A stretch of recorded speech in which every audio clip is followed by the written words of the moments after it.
Bienvenue dans French Baratin avec Cécile, Raphaël et Sibylle. Début avril, les lycéens français ont envoyé leur dossier de candidature pour leurs études supérieures. Et dans un peu moins d'un mois, ils commenceront à recevoir des réponses sur Parcoursup. Cette plateforme rassemble toutes les informations sur les programmes que l'on peut suivre après le baccalauréat. On peut notamment y découvrir quelles sont les formations les plus fréquemment demandées. Tout en haut du podium se trouve ce qu'on appelle le PASS, P-A-S-S, Parcours Accès Santé, qui permet de devenir médecin, sage-femme ou encore dentiste. Les écoles de soins infirmiers arrivent juste derrière, en 2e ou 3e position selon les années. Les jeunes Français sont donc attirés par les métiers de la santé et du soin. Tous n'obtiennent pas la formation souhaitée, car les études de médecine sont très sélectives. Mais les étudiants qui réussissent à être admis ne nagent pas en plein bonheur très longtemps. Plusieurs études montrent qu'un bon tiers des étudiants souffrent de symptômes dépressifs, et plus encore ressentent de l'anxiété. Cela ne s'arrange pas forcément une fois les études terminées. 1 médecin sur 2 présenterait des symptômes de burn-out. Alors quelle est la réalité de cette profession si attirante mais si difficile ? C'est la question du jour dans French Baratin. Pour en savoir plus, j'ai interviewé Perrine, une jeune médecin passionnée par la santé.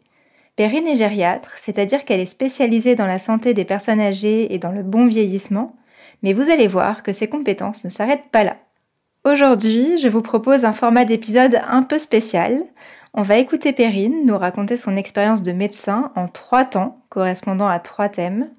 D'abord, on découvrira comment fonctionnent les études de médecine en France. Ensuite, on entendra Perrine nous expliquer comment se fait le choix d'une spécialité médicale. Pour finir, on abordera le sujet du système de santé en France et de la prévention. Et comme dans French Baratin, on aime bien les quiz, avant chacun de ces thèmes, je vous poserai quelques questions. Mais cette fois, il faudra simplement répondre par vrai ou faux. Et vous découvrirez la réponse dans l'interview de Perrine. C'est un quiz médecine, mais aussi un quiz Perrine, car comme Perrine est une amie que nous apprécions beaucoup tous les 3, on va jouer à deviner ce qu'elle a raconté sur sa propre expérience et ses opinions. Et je pense que Cécile va être avantagée, car elle connaît Perrine depuis sa plus tendre enfance, mais je suis sûre que Raphaël a ses chances aussi. Alors, on commence tout de suite avec le premier thème. Donc, je commence par le quiz. Première affirmation pour laquelle il faut que vous me disiez vrai ou faux. Aujourd'hui en France, on peut devenir médecin avec une licence d'histoire. Quoi ? Ça fait un peu question piège. Je reformule. Est-ce qu'une licence d'histoire peut faire partie du parcours pour devenir médecin ? Ça ne veut pas dire qu'il n'y aurait que la licence d'histoire, mais ça ferait partie intégrante du parcours pour devenir médecin. Moi, je dirais oui. Tu dis vrai. Je dis vrai. Bah, si tu poses la question, une question aussi bizarre, ça doit être vrai. D'accord. Deuxième affirmation, sur Perrine cette fois. Perrine a choisi de devenir médecin en espérant pouvoir soigner ses proches si il ou elle tombait malade. Non, faux. Archi faux. Raphaël ? Cécile connaissant beaucoup mieux Perrine que moi, je suppose qu'elle a raison et que donc c'est archi faux, comme elle dit. T'as pas une opinion par toi-même ? C'est pratique pour la correction, du coup vous aurez la même note. Je suis désolée Raphaël si je t'ai emmené avec moi. Et troisième affirmation, avant qu'on puisse lancer l'extrait. Les études pour devenir médecin généraliste sont aussi longues que les études pour devenir chirurgien. Faux. Faux. Pour commencer, j'ai donc demandé à Perrine quelles études elle a fait pour devenir médecin et comment se passent aujourd'hui les études de médecine. On l'écoute. Alors moi, j'ai fait mes études, du coup, ça remonte il y a 15 ans. Il y a 15 ans, il n'y avait qu'un seul et unique parcours. On faisait la première année, pendant laquelle, pendant une année, on se préparait au concours de première année. Concours qui est assez sélectif et si on ne le réussissait pas la première fois, on avait juste le droit à une 2e tentative. Si c'était bon, soit d'emblée, soit la 2e tentative, on rentrait dans le parcours des études de médecine. Les 2 et 3e années qui suivaient sont des années purement théoriques. Et ensuite arrivait l'externat, 4e, 5e, 6e année.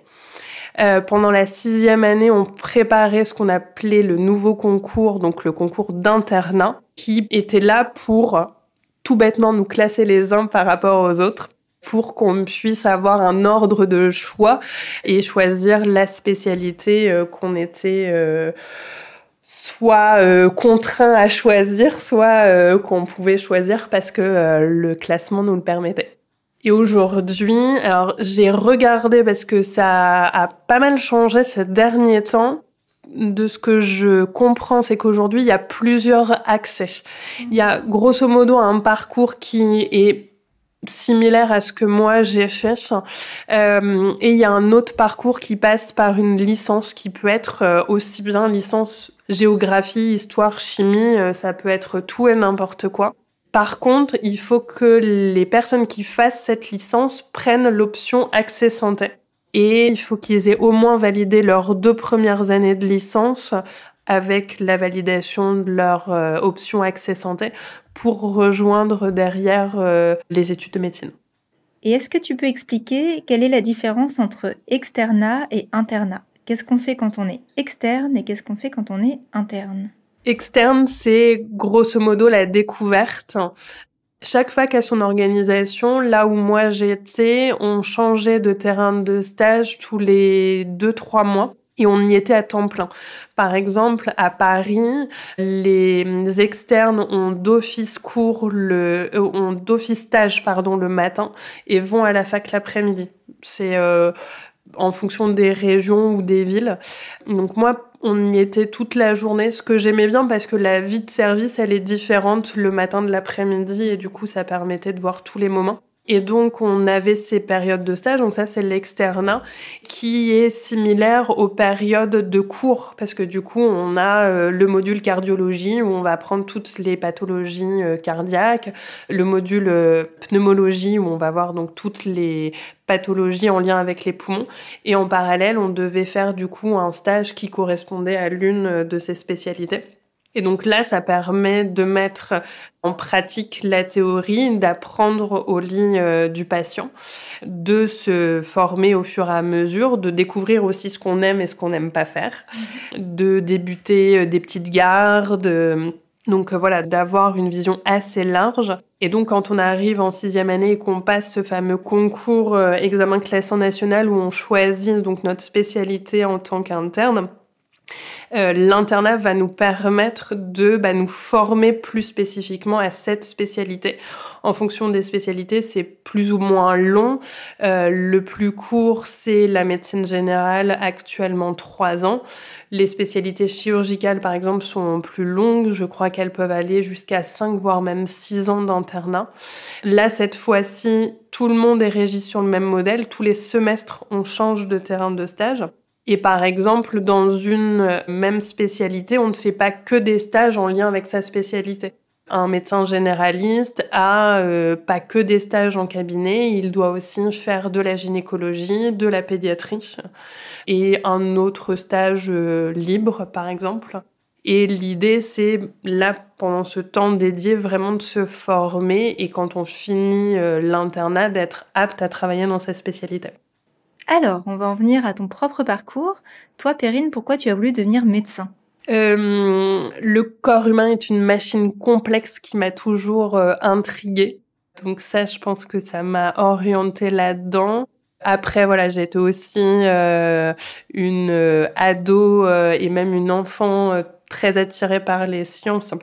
Et plus particulièrement les sciences, les SVT, comme on disait à l'époque. Je ne sais pas si on les appelle encore comme ça.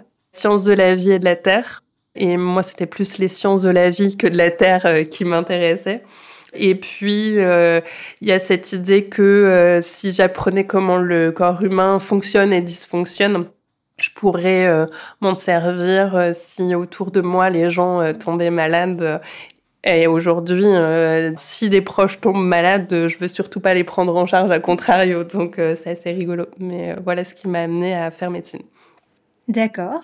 Et alors, qu'est-ce qui t'a marqué dans tes études ? Est-ce que ça s'est passé comme tu t'imaginais ou pas ? Et est-ce que tu peux m'expliquer un peu, peut-être, les expériences que tu n'oublieras jamais dans tes études ? Alors, je pense pas que j'avais d'attente particulière et du coup, je peux pas dire si c'était comme je me l'imaginais parce que c'était la découverte vraiment totale. Ça a été difficile. Après, même là-dessus, je suis pas trop capable de dire si c'était aussi difficile que je me l'imaginais ou pas. Et des expériences marquantes, il y en a eu plusieurs. Mais les plus marquantes pour moi, c'est celle qui touche le relationnel avec le patient. Alors, c'est pas forcément le moment le plus joyeux, mais ce qui m'a vraiment marqué, c'est la première fois que j'ai accompagné un monsieur en fin de vie. C'est quelque chose qui est très fort. On n'accompagne pas que le patient, on accompagne aussi la famille. Et finalement, là, c'est pas tant ce qu'on a appris dans les bouquins qui nous aide le plus, c'est vraiment là le relationnel, l'écoute. Et c'est des moments qui ont marqué, notamment mon internat. C'est pas forcément des moments auxquels je m'attendais, mais c'est des moments qui étaient forts et qui étaient beaux malgré la tristesse du moment. Alors, je vais pouvoir corriger le petit quiz. Ah là là, oui. Première question. Aujourd'hui en France, on peut devenir médecin avec une licence d'histoire. Oui, vous avez raison de vous méfier de ma question bizarre. C'est vrai, on peut devenir médecin avec une licence d'histoire, mais il faut que cette licence d'histoire, comme vous l'avez entendu, soit intégrée dans le parcours santé et ensuite que l'on rejoigne médecine. Donc on a des études de santé en parallèle de ces études d'histoire. Deuxième question. Perrine a choisi de devenir médecin en espérant pouvoir soigner ses proches si il ou elle tombait malade. Eh bien, même si aujourd'hui elle ne souhaite plus du tout soigner ses proches quand ils tombent malades, c'était une des nombreuses motivations de Perrine, ouais. Donc c'était vrai. D'accord, ok. Ouais, c'est marrant parce que du coup, je devais être très influencée par le côté très actuel. Et du coup, c'est marrant parce que j'ai pas du tout le souvenir qu'à l'époque, c'était une des raisons. C'est drôle.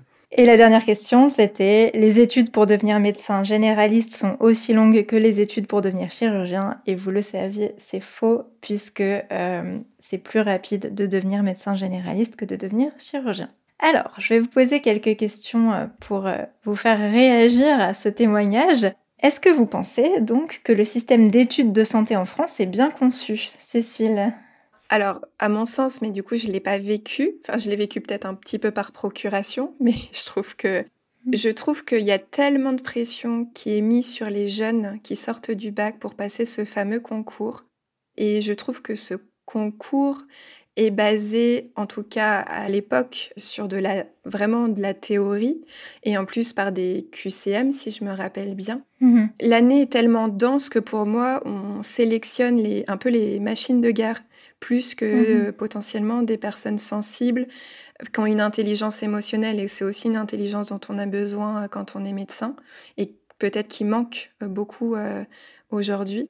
Et j'ai l'impression qu'on fait vraiment un peu de la sélection naturelle, mais pas de façon pertinente. Et je suis pas sûre qu'en première année de médecine, on se rende en plus vraiment compte de ce qu'est le métier de médecin. Pour moi, c'est une prépa, enfin c'est au sens du rythme de la prépa comme on le connaît en France, où il y a une charge de travail immense. Et voilà. Et du coup, je pense qu'on passe à côté de beaucoup de talents en faisant ça. Voilà. Oui, moi je pense que la logique est sans doute une manière de sélectionner les gens, mais on doit pouvoir trouver d'autres moyens d'écarter, entre guillemets, des personnes, quoi. Évidemment, on ne peut pas intégrer tout le monde dans des études ou quand les places sont limitées. Mais comme tu dis, on n'est peut-être pas obligé de choisir que des machines de guerre. Moi, je suis d'accord avec vous. Et aussi, dans cette idée que c'est très sélectif, pour moi, ça l'est trop, parce qu'aujourd'hui, on manque souvent de médecins. Alors, je pense que c'est une erreur qui a été faite beaucoup quand nous, on était étudiants, qu'il est peut-être un peu moins aujourd'hui, avec peut-être un peu plus de place, mais on a sursélectionné, et moi, je connais des personnes qui auraient été des très bons médecins, qui ont raté le concours de peu, et qui aujourd'hui ne peuvent pas être médecins, alors qu'on manque de médecins. Donc, ça n'a pas de sens. Et c'est des personnes qui ont raté justement le concours au stade de la première année, quand il s'agit plutôt d'être bon en maths et en physique, alors que par la suite, le fait d'être doué en biologie et en contact humain aurait permis à ces personnes de devenir des bons médecins. Ouais. Dans la même logique, le deuxième niveau de concours, là, l'ECN, qui permet de choisir sa spécialité. C'est assez bizarre parce que si je me trompe pas, c'est un classement global, c'est justement pas par spécialité. Donc peut-être que tu es hyper bon en pédiatrie. Dès qu'il y a des enfants, tu te révèles. Mais comme t'es pas très bon dans les autres trucs, tu vas être trop loin pour choisir pédiatrie. Donc ça c'est un peu dommage aussi. Ah c'est une aberration ce concours.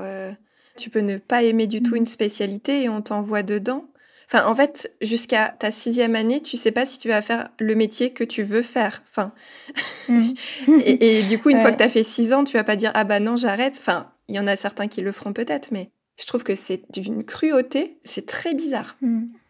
Et par contre, dans les points positifs, je trouve que c'est bien qu'il y ait autant de stages, évidemment. C'est absolument nécessaire. Oui, c'est sûr. Bon, ce qu'on vient de dire sur les spécialités fait très bien la transition avec le deuxième thème, puisque le deuxième thème porte sur justement le choix des spécialités. Donc j'ai quelques questions de quiz à vous poser. Première affirmation où il faut dire vrai ou faux. Une gériatre travaille avec des spécialistes d'autres domaines. Je dirais vrai, oui. Moi aussi, je dirais vrai. D'accord. Question 2. On peut être inscrit à l'ordre des médecins avec 2 spécialités différentes. Donc un médecin peut avoir officiellement 2 spécialités différentes. Vrai ou faux? Moi, je dirais vrai si c'est des spécialités qui sont liées. J'ai un gros doute. J'ai l'impression que c'est faux, mais du coup, mes convictions aujourd'hui ne se révèlent pas forcément bonnes. Donc, suis ton intuition. Je dirais faux. Tu dis faux, d'accord. Dernière affirmation. Perrine a adoré son stage en chirurgie, mais elle a encore plus aimé son stage aux urgences. Vrai ou faux? Si je suis mon instinct, je vais dire faux. Je veux dire vrai. J'ai donc demandé à Perrine quelle spécialité elle avait choisie et pourquoi. Alors, le choix de la spécialité, je pense qu'il s'est fait sur 2 points. La spécialité en tant que telle, donc j'ai choisi gériatrie. Pourquoi j'ai choisi la gériatrie? Parce que c'est une spécialité que j'ai découvert complètement par hasard et je me suis fait happer par la spécialité. J'ai aimé les différentes manières de la pratiquer. J'ai aimé travailler avec le sujet âgé. J'ai aimé travailler en pluridisciplinarité. Ce qu'on entend par là, c'est qu'on travaille certes entre médecins, mais on travaille aussi avec des diététiciens, des psychologues, des kinésithérapeutes, des ergothérapeutes, des psychomotriciens. Je crois que j'oublie à peu près personne. Et c'est très riche de travailler avec des corps de métier différents. Tout ça m'a beaucoup attirée dans la gériatrie. Et après, le deuxième point, c'est les rencontres. Je me suis retrouvée du coup, en tant qu'externe, à travailler avec une équipe qui était adorable. Et je pense que ça a fait pencher la balance. Et puis, justement, peu de temps avant de passer le concours de l'ECN, donc le concours pour choisir sa spécialité d'interne, voilà, ils m'ont fait comprendre que si je choisissais la spécialité de gériatre, ils seraient ravis de m'accompagner sur mon sujet de thèse. Et puis, très probablement que quand je finirais mon internat, ils pourraient m'accueillir dans le service pour travailler avec eux. Et tout ça fait que j'étais ravie et de faire cette spécialité et de pouvoir travailler avec eux, donc banco. Oui, donc ça, c'est la spécialité que tu as choisie. Qu'est-ce que ça implique de choisir une spécialité? Est-ce que ça veut dire que tu n'es plus censé faire que ça? Ou est-ce que tu peux faire d'autres choses? Qu'est-ce que c'est que d'être spécialiste dans le domaine? Être spécialiste dans le domaine, c'est avoir un savoir sur ce domaine, une expertise qui permet de pouvoir intervenir sur des cas bien spécifiques en lien avec ce domaine. Mais la preuve en est avec mon parcours. Aujourd'hui, je travaille avec des patients beaucoup plus jeunes que les patients qui sont habituellement hospitalisés en gériatrie. Mais j'ai acquis un savoir sur le vieillissement qui est applicable à d'autres situations. Et c'est ce que je fais dans mon activité actuelle. Alors justement, qu'est-ce que tu fais aujourd'hui? Je travaille dans un service de nutrition où on accueille principalement des patients qui ont une obésité complexe. On fait surtout de l'éducation thérapeutique du patient. Le but, c'est de les accompagner dans la compréhension de leur maladie. Qu'est-ce qui provoque cette maladie? Quelles peuvent être les conséquences de cette maladie? Et le but, au travers de toutes ces explications, c'est que le patient il soit acteur de sa prise en charge. Et notre objectif, surtout, c'est qu'il ait une meilleure santé. Donc tu exerces en nutrition avec des patients et des patientes qui ne sont pas toujours des personnes âgées, alors que tu avais pris la spécialité gériatrie. Ça veut dire qu'on n'est pas coincé, en quelque sorte, dans une spécialité. Donc on n'est pas cantonné du tout à une spécialité. Au contraire, il y a plein de diplômes qui permettent de s'enrichir. Et finalement, je trouve que quand on avance dans les études de médecine, après c'est vraiment mon point de vue propre, mais les frontières sont très minces entre un certain nombre de spécialités. Et à moins de regrouper plusieurs médecins qui ont une expertise de base différente, l'autre moyen de répondre à ces frontières minces entre des spécialités, c'est finalement peut-être de se former à ces différents domaines. Donc c'est tout à fait faisable. Et ça se voit quand même assez régulièrement d'avoir des médecins qui ont deux spécialités qui pratiquent de manière conjointe, parce que finalement dans la pratique il y a une nécessité et puis je pense aussi un intérêt dans le sens je suis intéressée d'eux pour les médecins qui ont choisi ces voies-là. Et donc toi aujourd'hui tu es toujours gériatre mais tu te tournes aussi vers la nutrition. C'est ça. J'ai toujours aimé la nutrition et au moment de faire mon choix de spécialité à l'internat, la grande différence entre la gériatrie et la nutrition, c'est que j'avais pas vraiment fait de stage en nutrition et j'ai pas eu d'équipe qui m'a embarquée dans un projet, j'ai besoin de ça. Et du coup, ça restait dans le coin de ma tête. Et quand j'ai commencé mes études de gériatrie, finalement, la nutrition a jamais été bien loin parce que une des grandes thématiques qu'on traite en gériatrie, c'est la dénutrition. Donc là, la nutrition est au cœur des prises en charge. Et autre chose aussi, on a beaucoup de patients qui ont un diabète de type 2. Et là, la nutrition, l'endocrinologie est prégnante dans la prise en charge. Et du coup, dans mon internat en tant que gériatre, je n'ai pas fait que des stages de gériatrie. J'ai aussi fait des stages justement en lien avec la nutrition, la prise en charge du diabète. Et plus j'avançais dans mes études de médecin gériatre, et plus je me rendais compte que je ne voulais pas faire que de la gériatrie, mais que je voulais vraiment coupler les deux spécialités. Et en effet, aujourd'hui, donc, j'ai mon expertise gériatrique de par mon expérience sur le terrain, mais aussi de par les cours théoriques que j'ai eus pendant mon internat. La nutrition, j'ai une expérience pratique. La théorie, je l'ai acquise de manière différente par des lectures et autres. Mais c'est vrai qu'à terme, retourner un peu sur les bancs de la fac pour solidifier ça, je trouve ça assez intéressant. Et là, c'est plus une sécurité, mais un jour avoir le titre et de gériatre et nutritionniste, j'aimerais aussi. Et est-ce que c'est possible, ça, justement, de cumuler plusieurs spécialités officiellement ? Officiellement, non. On est toujours rattaché à l'ordre des médecins. Et quand on s'inscrit à l'ordre des médecins, ils nous demandent une inscription à une spécialité. Donc, c'est pour ça que je disais, c'est plus parfois une question de sécurité, dans le sens où, en fonction de ce que je serais amenée à faire plus tard, peut-être que un chef de service avec qui je pourrais travailler serait rassuré non pas d'une double inscription à l'ordre des médecins, puisque c'est pas possible, mais en tous les cas d'avoir un diplôme et pas que l'expérience pratique. Alors, pour parler un petit peu des autres spécialités que tu as pu voir, dans tes différentes expériences de stage et ensuite de travail, est-ce que tu as eu l'impression d'observer différentes manières de pratiquer la médecine ? Grosso modo, j'ai pas vu des pratiques très opposées. Je trouve qu'on est assez formatés quand même tous dans nos manières de pratiquer. Après, je trouve que c'est très propre au caractère des médecins et de de leur manière d'aborder les choses. Et là, encore une fois, ça s'apprend très loin des livres de médecine, ça s'apprend dans la pratique. Donc c'est plus ça.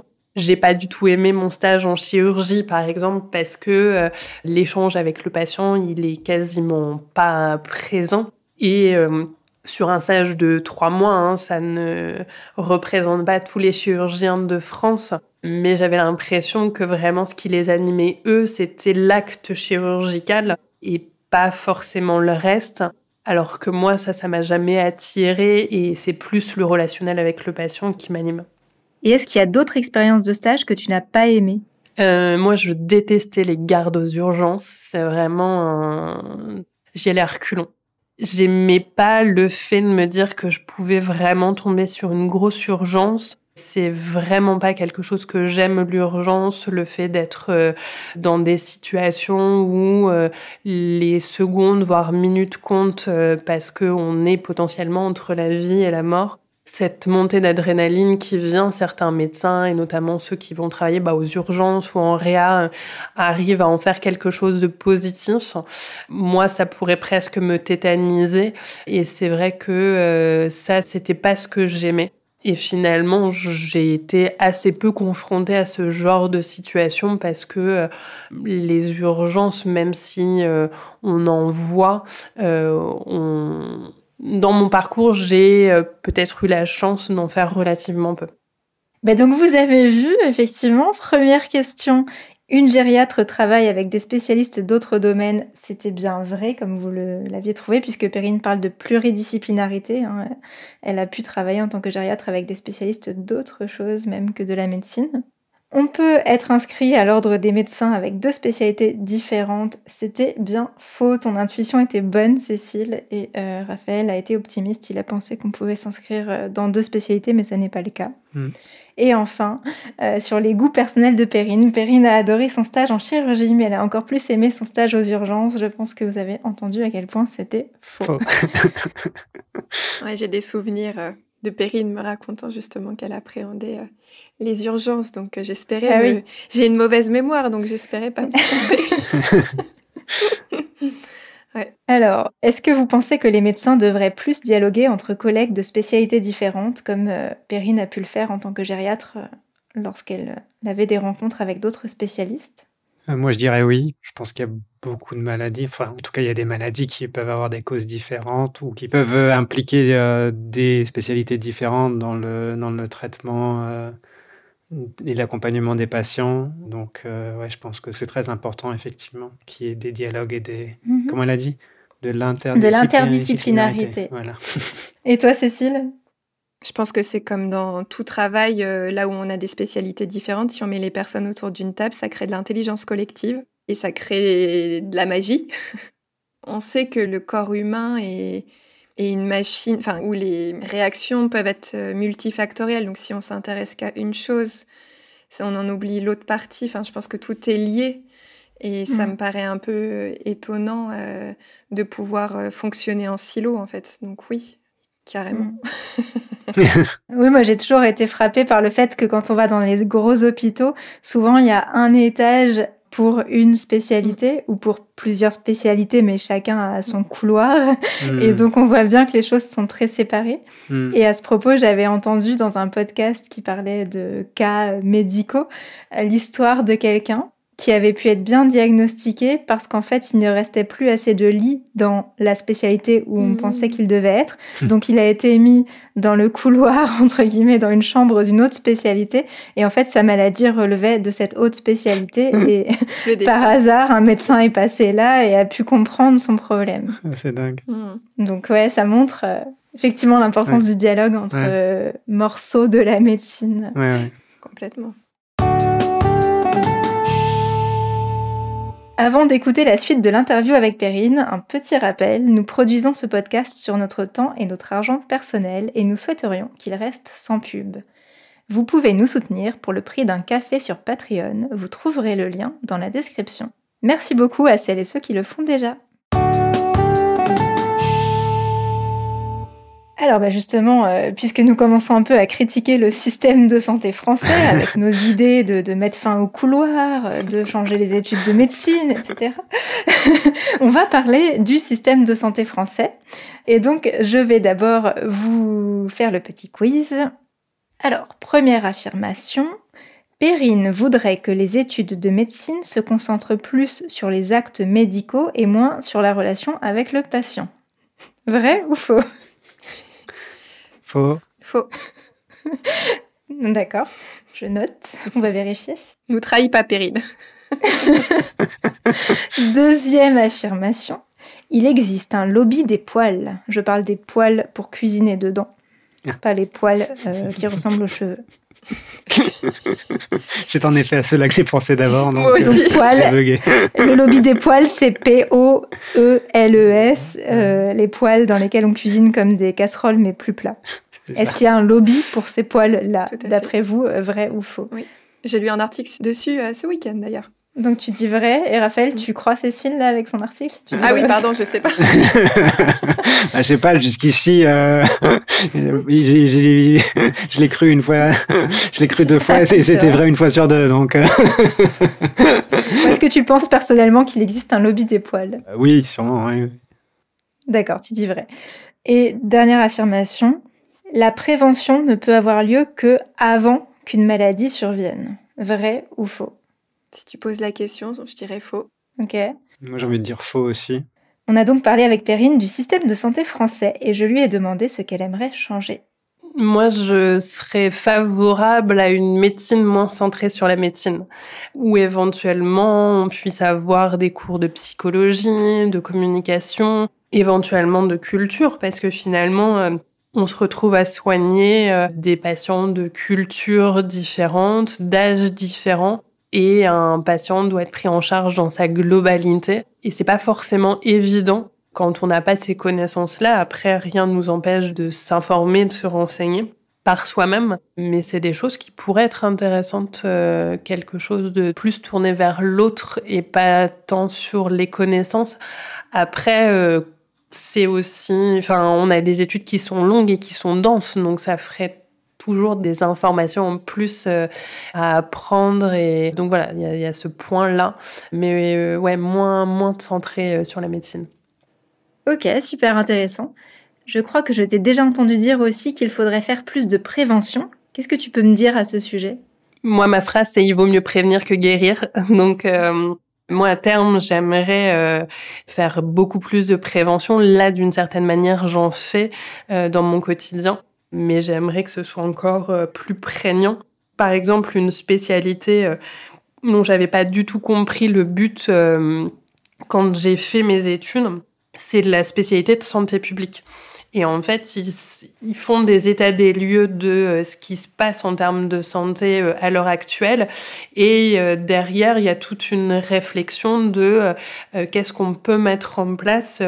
Et finalement, la santé, c'est quelque chose de très large. On a eu la semaine dernière une loi qui a été votée à l'Assemblée nationale pour retirer les polluants éternels tels que les PFAS. Ça, c'est de la santé. Parce qu'on le sait très bien, ces polluants éternels, ils sont ils sont à risque de cancer. Donc la loi, c'est une avancée. Malheureusement, elle n'est pas complète parce que typiquement, elle ne couvre pas le marché des poils.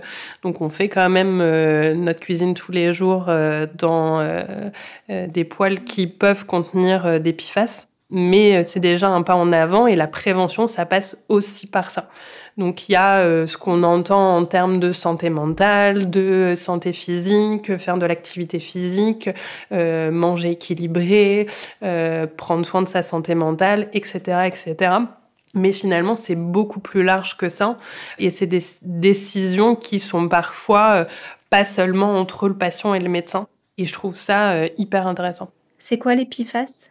Alors, je saurais pas exactement dire ce que c'est, mais c'est un polluant éternel qu'on peut retrouver dans les plastiques, qu'on retrouve dans les poils anti-adhésives. Et on le sait aujourd'hui, ils sont cancérigènes. Et cette loi a pour but, je crois, à partir du 1er janvier 2026, que typiquement au niveau de l'habillement, que ce soit en production donc en France ou en importation, les vêtements ne devront plus contenir des PFAS. Après, il n'y a pas que les vêtements, il y a tout ce qui peut contenir des PFAS, hormis les poils. Mais il y a un lobby des poils qui fait en sorte que... Ouais. Il y a un lobby des poils qui fait que ils ont gagné cette bataille.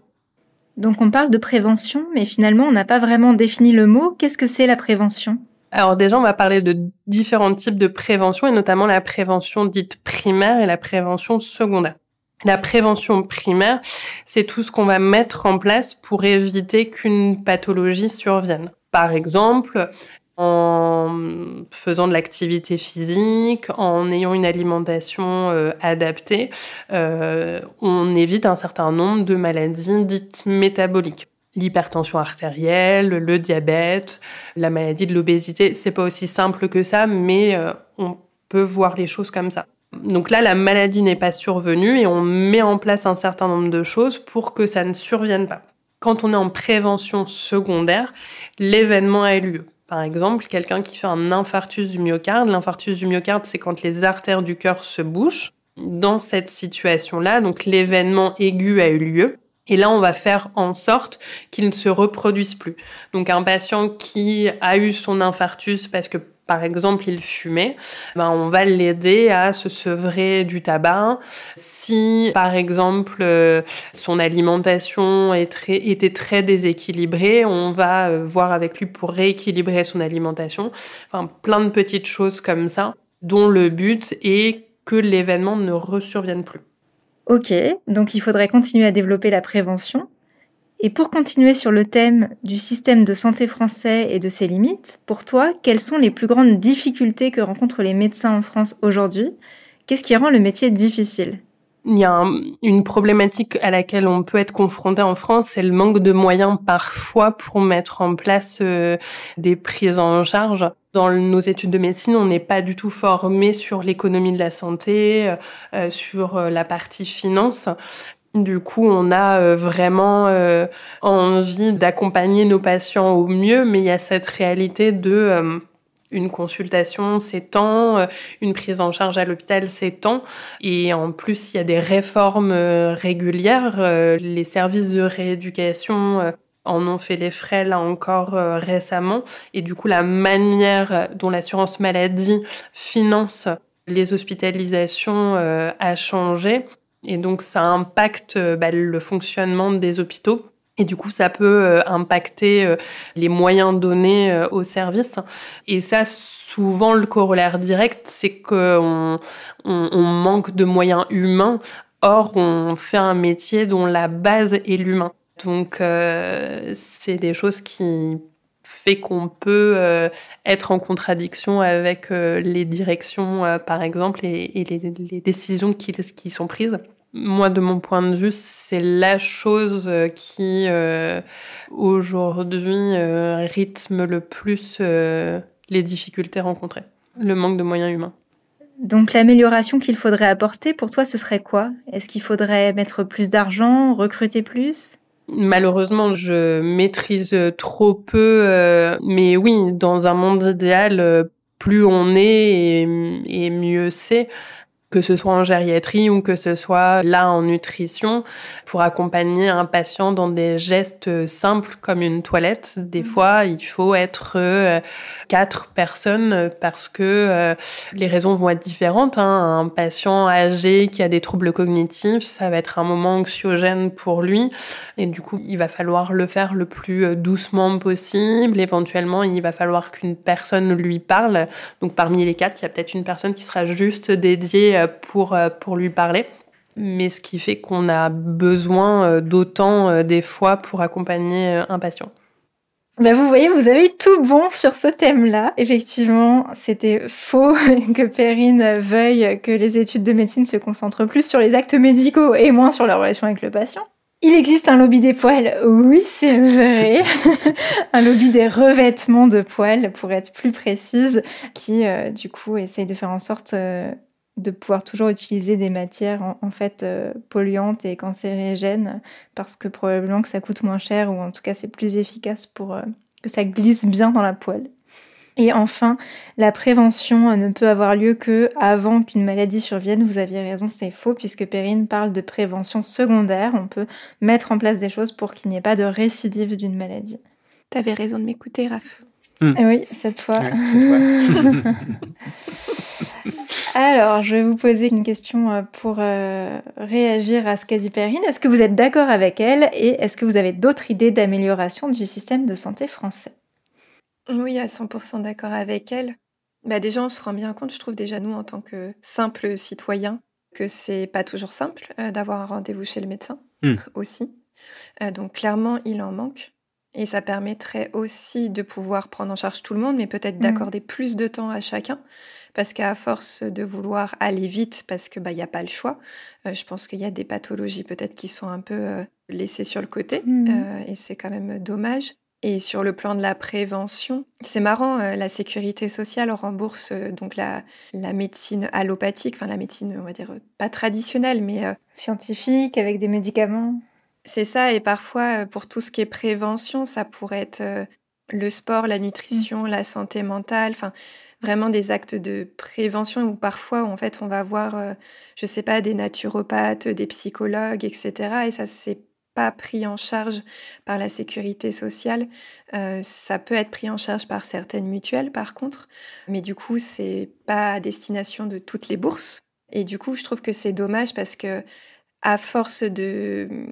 Le fait que les gens n'aient pas les moyens pour prévenir les problèmes, ils arrivent à la médecine allopathique avec des gros problèmes qui vont coûter très cher à la sécurité sociale. Et je trouve que c'est pas forcément un bon calcul, mais j'ai trouvé ça hyper intéressant quand Perrine disait que, en fait, ils n'étaient pas formés à l'économie et à comment fonctionne le système. Et en fait, il faut que les deux marchent de pair pour que chacun ait conscience, on va dire, des contraintes des uns et des autres pour pouvoir trouver un peu des compromis, enfin pas forcément des compromis quand on parle de santé, mais en tout cas que chacun puisse faire un pas l'un vers l'autre en termes de soins de la personne et réalité financière.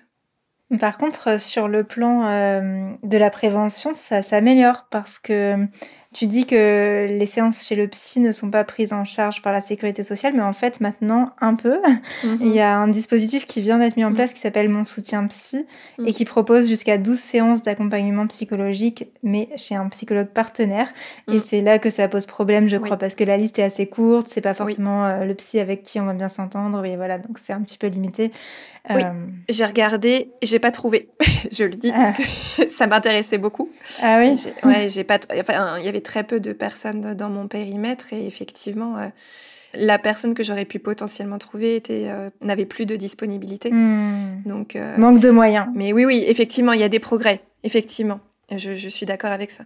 C'est vraiment ce que disait Perrine par rapport à cette question des finances et du fait que déjà eux-mêmes, dans leurs études, ils ne sont pas du tout formés sur ces questions-là. Je trouve que même le public, de manière générale, à part entendre que le gouvernement a décidé de faire telle ou telle coupe budgétaire, on n'entend que ça et on n'a pas forcément les informations. Alors évidemment, ça doit être quelque chose de très complexe, mais n'empêche que voilà, on ne sait pas comment ça fonctionne. On peut effectivement après débattre de qu'est-ce qui doit être couvert, qu'est-ce qui ne doit pas être couvert, etc., parce qu'après, c'est forcément des choix financiers qu'il faut faire.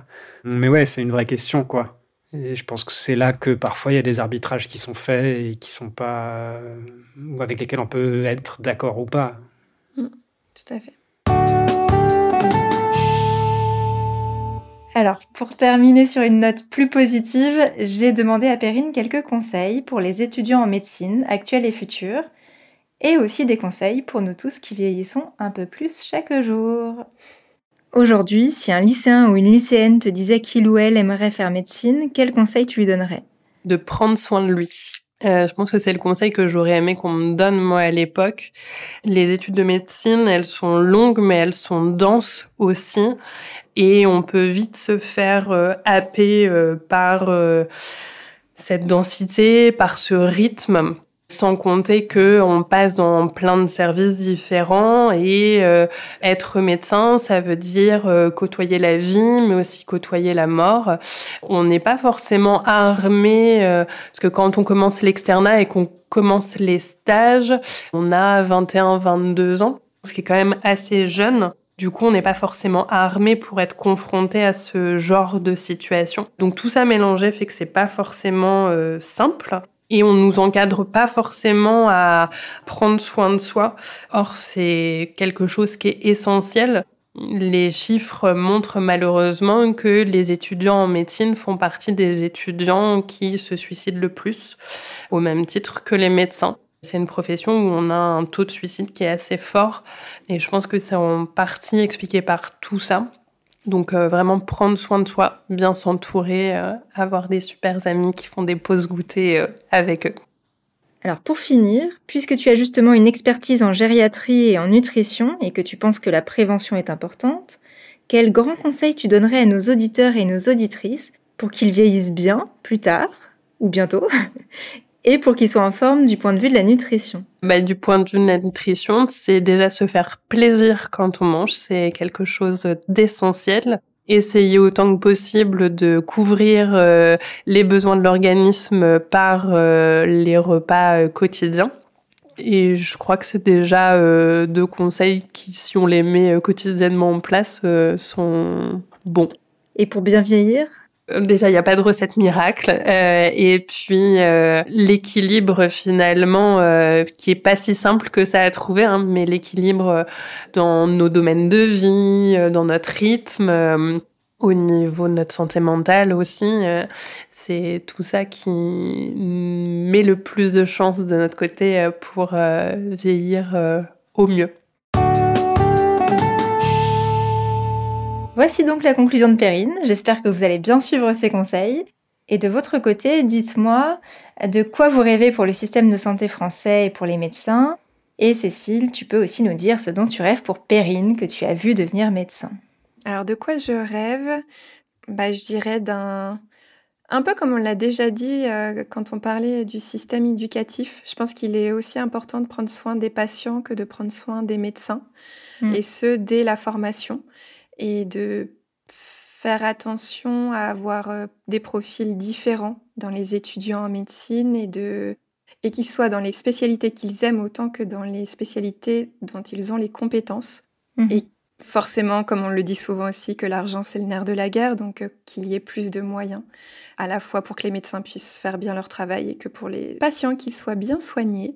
Et pour Perrine, qu'elle puisse continuer à faire des ponts entre les différentes spécialités, même s'il n'est pas encore possible d'avoir officiellement plusieurs spécialités. Et je suis ravie qu'elle ait pu passer dans cette sélection naturelle très poussée.